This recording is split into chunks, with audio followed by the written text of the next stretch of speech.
So, I will give the last talk of the session. Well, actually 2 years ago, I was standing at this last Aull Workshop, and then the previous speakers, I was standing here.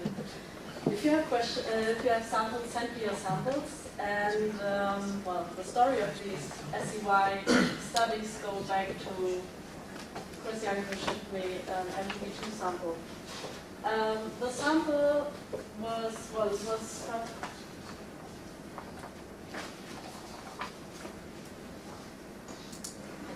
that's probably much better. Okay.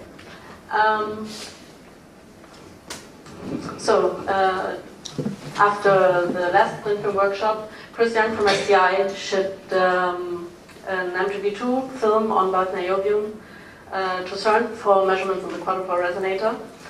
And yeah, I rinsed it, we tested it, and it had multipacting like crazy.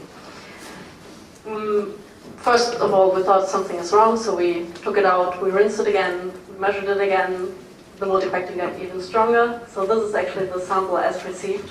MGB2 was dark brown, blackish. After the second test, it looked like this. You see really burn marks. This is the high electric field region, the quadrupole resonator. So the sample really burned, literally. We had a witness sample, and Oliver Kugler in Berlin at the Helmholtz-Zentrum did an XPS measurement of this, and it turned out we had only something like 70% MGB2, and the rest was other magnesium boron phases, oxides, stuff. So I was wondering, where was the multipacting coming from? Is it, well, contamination, or just other boron phases, or did we do something wrong, or what's actually the SEY of MGB2? So I know some of you might remember last year on the SRF conference, I showed this, well, let's call it a result, and asked everyone working on MGB2, do you know the SEY of MGB2? And, well, no one did. So I asked around, and it turns out we have an SEY set up at CERN, and then we started some measurements.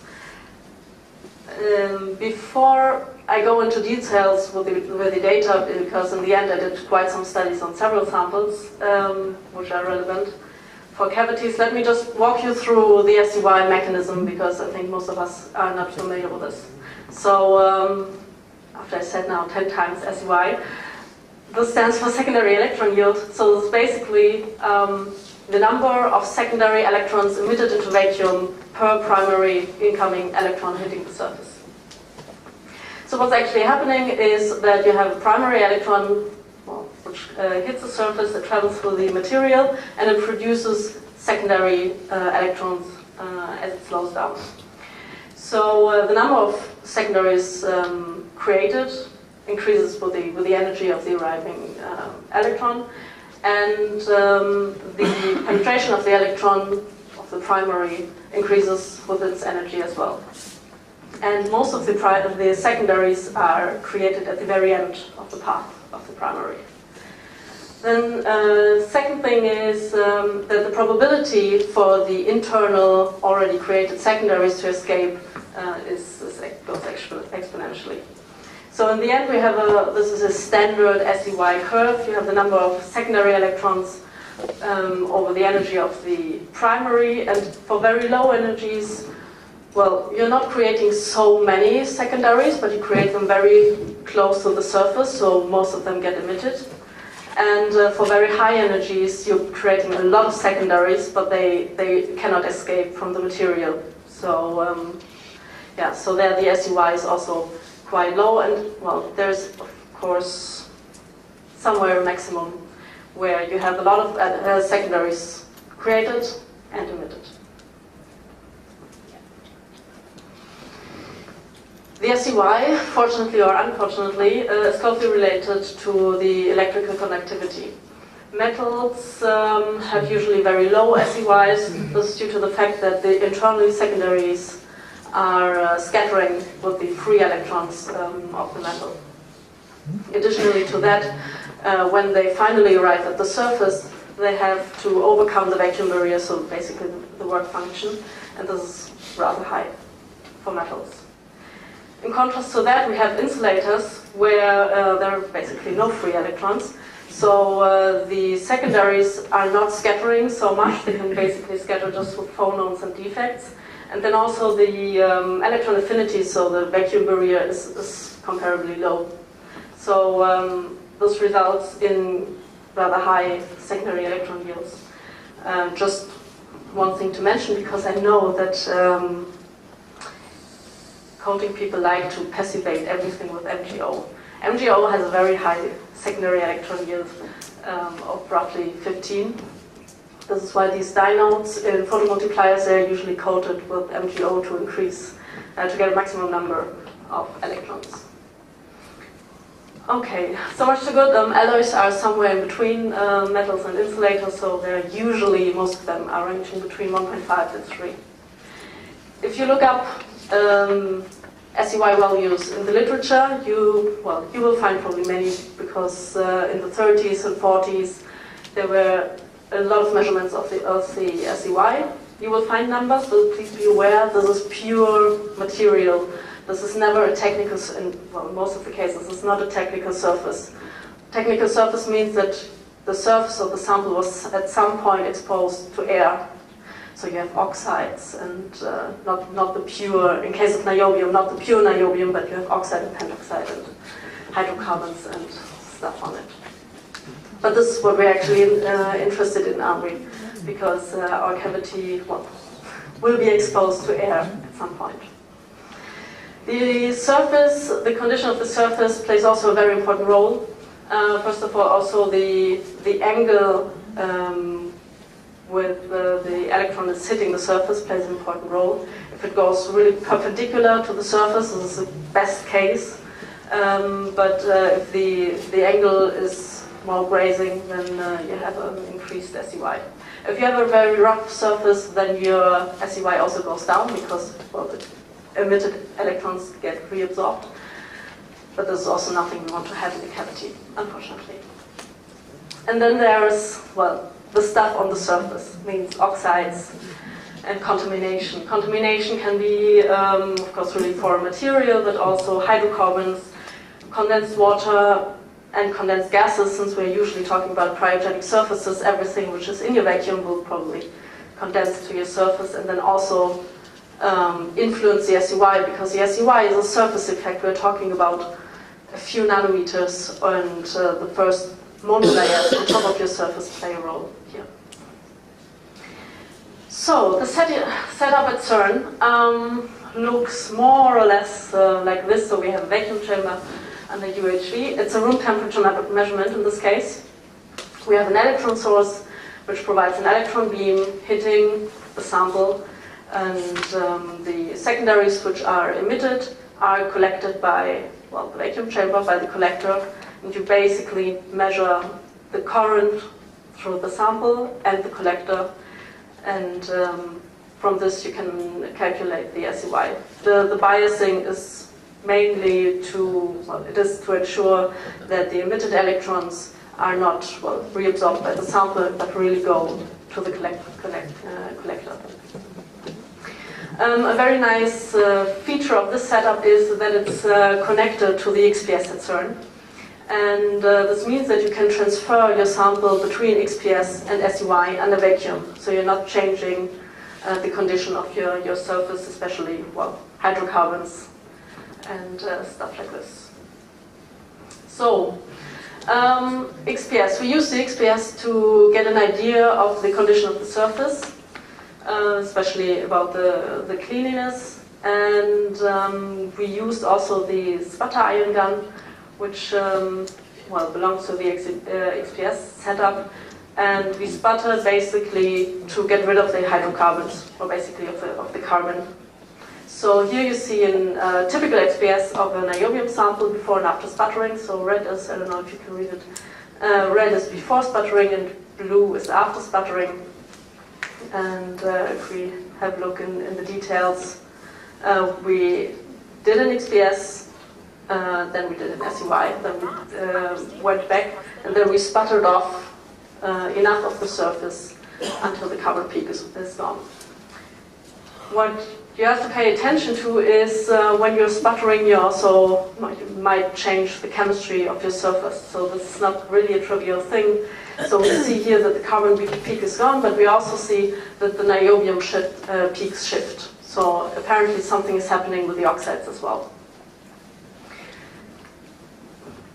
So how do we get from the SEY data, which I will show you in a minute, to conclusions about multipacting in a cavity? So first of all, the cavity is cold, so everything which is in the cavity will condense on your surface. And this is not the case now for the SEY measurements. Second, we don't have an argon sputter gun in the cavity. We usually do RF conditioning, but conditioning will not remove nanometers of surface material. Not so sure about the helium processing, to be honest. So maybe the helium processing can remove more material, but the RF conditioning probably not. Angular dependence, well, the cavity is elliptical, so electrons can come basically from anywhere. And actually, that's just an information I got last Friday from our SEY experts. They're not so sure if the SEY is not changing below TC. They think not, but also not proven. So but let's assume it is for now. The SEY data I will show you now are usually done before and after sputtering for most of the cases.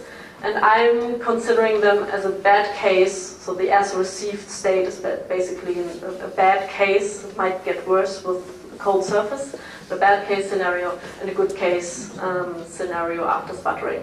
Maybe if we don't alter the surface, a best case scenario. So let's get a baseline first. I prepared 2 bulk niobium samples, both cut from the same sheet. We did degreasing, BCP, and electropolishing.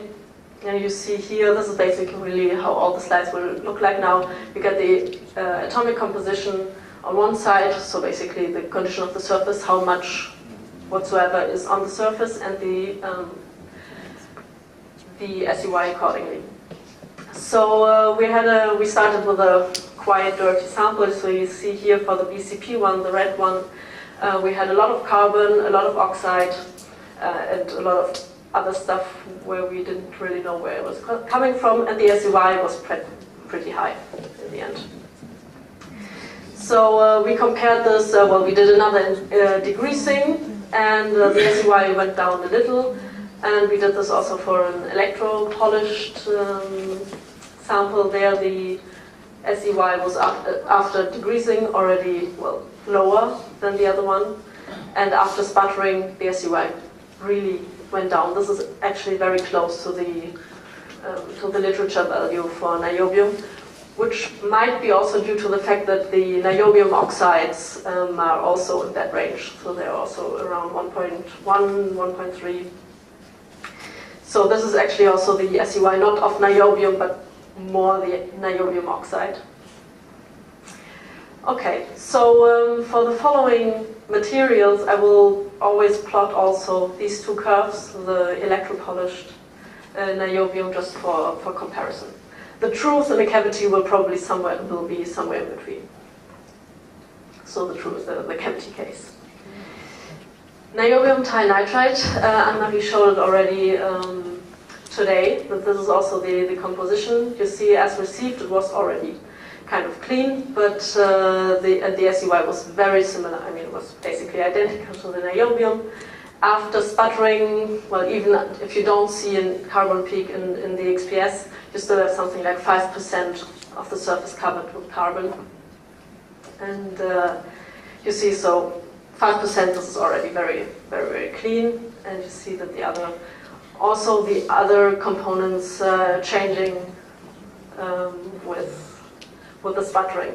What we see not only before sputtering, but also after sputtering, the curves are pretty identical, which for me is the conclusion we shouldn't have a problem with multipacting if we're talking about niobium tinitride. Nb3Sn. Sam Paulson from Cornell kindly showed me a witness sample from his cavity production. Also, this sample was after degreasing quite clean. The SEY was higher than for niobium and niobium trienitride. But also after sputtering, the SEY went down basically to the niobium level. You could ask now, well, Cornell already had this very nice cavity, we should already know. Well, the niobium-3-tin cavity in Cornell reaches at the moment, I think, 12 or 15 megavolts per meter, and the multipacting band for Tesla cavities are 20. So they don't know yet because they didn't reach the multipacting band yet. So I'm still waiting for news on that. For the lower energies, they couldn't really tell me if they have multipacting, well, not severe multipacting, but if there was electron activity, it was not really clear. I think we have to wait until they bring up the gradient. So let's go back to MgB2 because this is where everything started.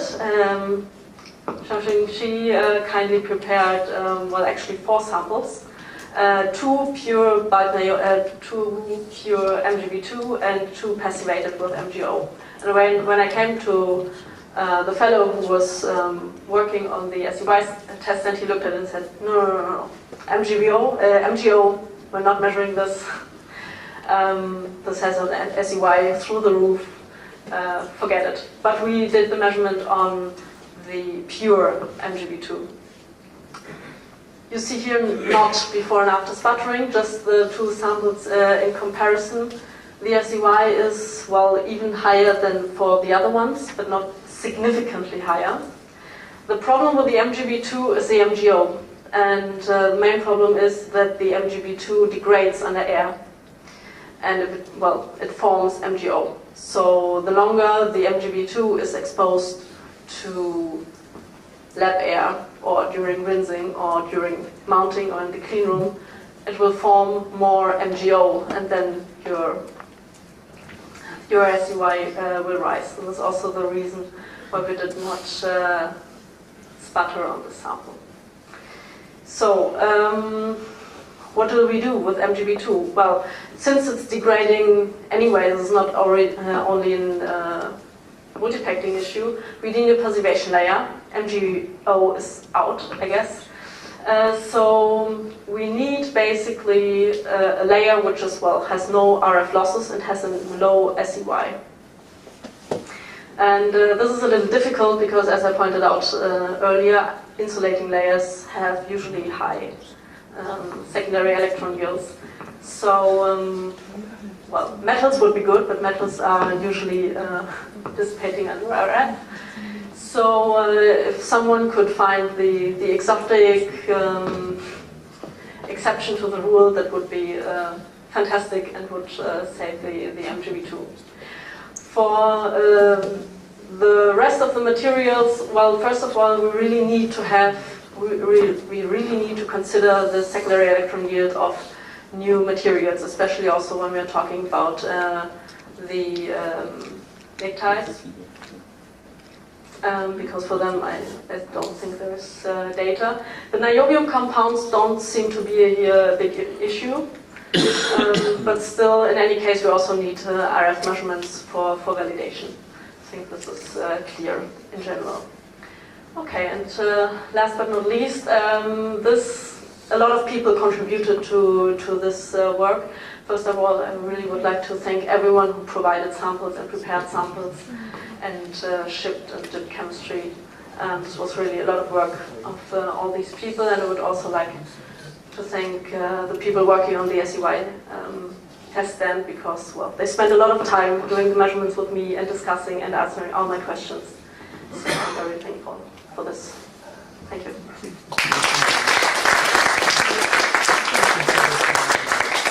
Questions, please.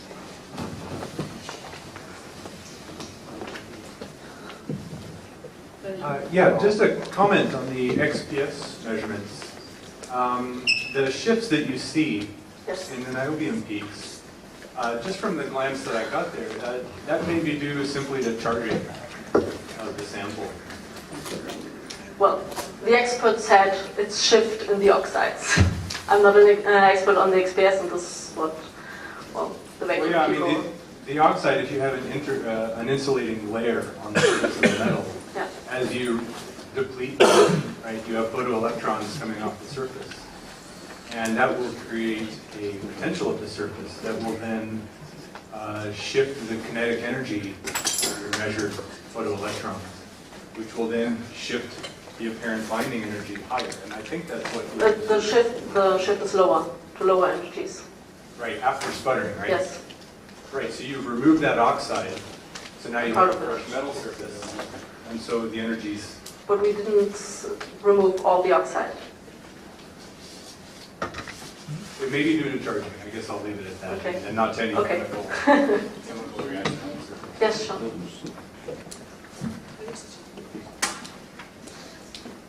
It's not working anymore.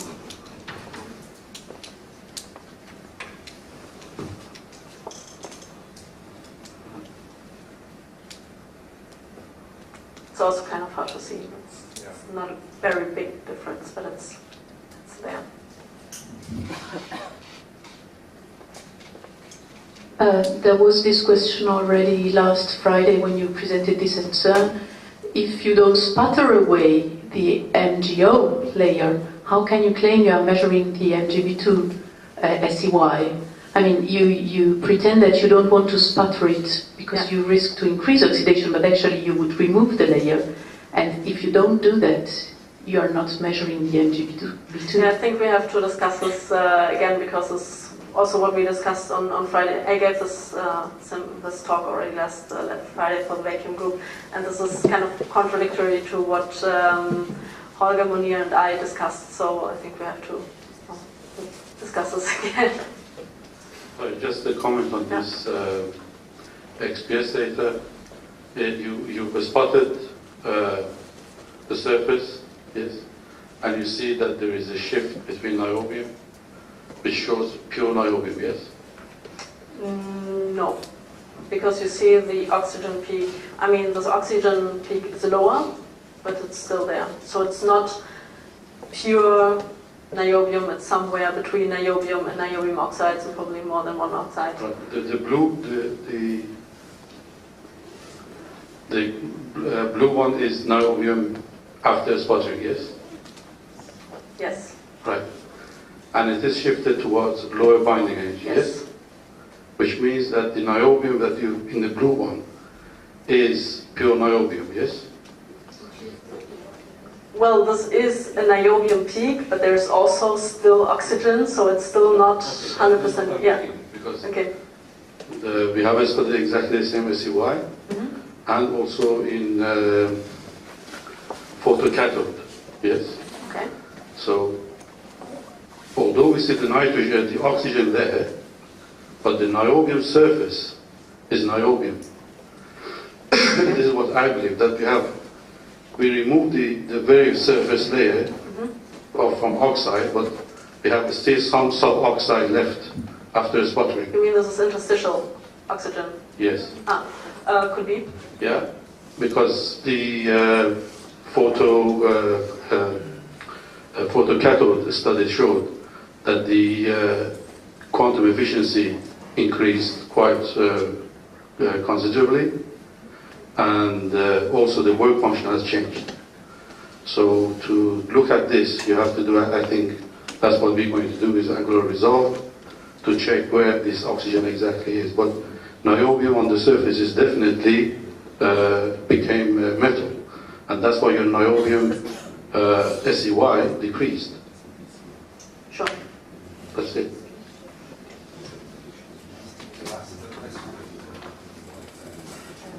I think here you have a mixture, otherwise we would see a very nice doublet. So you have a mixture of metallic and suboxide, obviously. But my question was, are those samples high pressure rinsed or not? And it would be interesting to compare.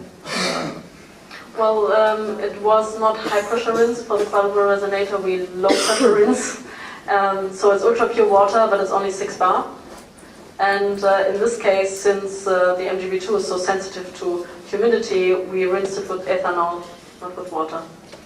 As we do, at least at CERN, this is this last step after the high pressure rinsing. urines with ethanol, and we just did the ethanol rinse with 6 bar. But for niobium, it affects the quality of the oxide, the quantity of fluorine that's on the surface, and so on. So probably it should affect the secondary emission too. Not so sure about this, but maybe. Okay. So you seems analysis with and without high pressure rinsing, and it's changed a lot the surface. Okay, but to be honest, on this completely blurred film, I probably won't do additional measurements because it's really messy and it's really destroyed. Okay, let's thank all speakers.